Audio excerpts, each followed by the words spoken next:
paulit-ulit ako kasi ang ganda talaga ng quality niya. Hindi ko nabigyan ng justice tong bag na to sa previous video ko kasi dumating to nung paalis na kami and nagmamadali na kami that time.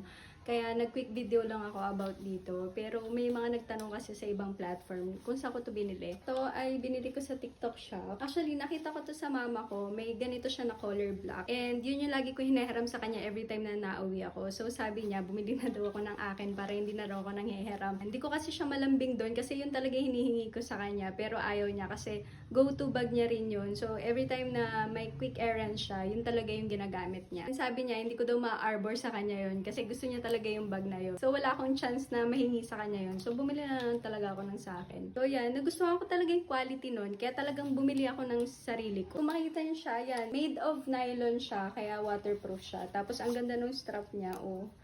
Ang kapal, and even this, parang made siya talaga sa high quality na plastic.